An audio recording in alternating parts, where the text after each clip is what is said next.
12-3 agreement చేసుకున్నది ఇది చట్టబద్ధత. కాబట్టి కేసు గురించి ఏం భయపడాల్సిన అవసరం లేదు. ఈ కేసును రాజకీయాలకు అంటగట్టడం కరెక్ట్ కాదు. వాస్తవంగా శివాజీ ఇంజనీరింగ్ అసోసియేషన్ లీడరు మరి ఆయన ఇలా కాంగ్రెస్ పార్టీ నిధులకు లాగి ఇది రాజకీయం చేసి కార్మిక సంఘాల మధ్యలో సిచ్చు పెట్టిండు. శివాజీ ఖబర్దార్ నాకు ఫోన్ కూడా చేసిండు, క్షమాపణ చెప్పిండు.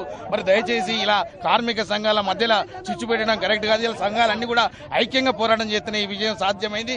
తప్పకుండా కోర్టు కేసును తప్పకుండా మేము అందరం ఎదుర్కొంటాం. కార్మిక సంఘాలన్నీ ఇలా ఏ పార్టీ అడ్డుపడ్డా కానీ ఈ విజయం ఆగదు. తప్పకుండా కోర్టుల విజయం నెగ్గుతాం. మేము తప్పకుండా కోర్టు పరంగా కూడా అన్ని సంఘాలు మేము ముందుకొచ్చి కోర్టు కేసు కూడా తీసుకుంటాం. ఎందుకంటే చట్టపరంగా ఎక్కడ ఇబ్బంది రాకుండానే ఇలా యాజమాన్యం కానీ ప్రభుత్వం కానీ అన్ని చర్యలు తీసుకున్నది. లేబర్ డిపార్ట్మెంట్ లోపల 12-3 అగ్రిమెంట్ అయినా చట్టబద్ధత ఉన్నది. దానికి కోర్ యాక్టివిటీ కింద పనిచేస్తున్నాం కాబట్టి ఈ ఇండస్ట్రీ డిఫరెంట్ ఇండస్ట్రీ అందరికంటే. కాబట్టి కేసు గురించి ఎవరు భయపడాల్సిన అవసరం లేదు, ఎవరు కూడా ఆందోళన చెందాల్సిన అవసరం లేదు. ఏ పార్టీ అడ్డుపడ్డా కానీ ఈ కేసు మనమే విజయమవుతాం. దయచేసి కాంట్రాక్ట్ కార్మికులారా ఆందోళన చెందకండి. ఇది ఏ పార్టీ ఆపినా ఆగదు. కానీ ఇలా పార్టీలను అంటగట్టి ఇలా రాజకీయం చేసి లబ్ధి పొందాలని చూస్తున్నారు. ఇది మంచి పద్ధతి కాదు. ఇలా ఏ పార్టీకి సంబంధం లేదు. అన్ని పార్టీలు కూడా ఇలా వ్యతిరేకం ఏం లేదు. కాంట్రాక్ట్ కార్మికులు రెగ్యులర్ చేస్తే అన్ని పార్టీలు హర్షిస్తాయి. ఇలా పార్టీలకు వ్యక్తిగత ఏజెండాలు ఉండి దీనిలో పార్టీలను లాగడం అనేది కరెక్ట్ కాదు.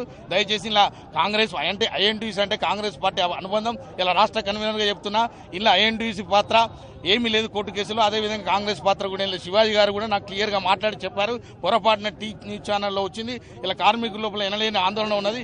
ఈ ఆందోళన కరెక్ట్ కాదు. ఆయన కూడా మీడియాలో చెప్తానని చెప్పడం జరిగింది. దయచేసి కార్మికులు ఎవరు కూడా ఆందోళన చెందాల్సిన అవసరం లేదు. కోర్టు కేసు తప్పకుండా మనమే గెలుస్తాం. థ్యాంక్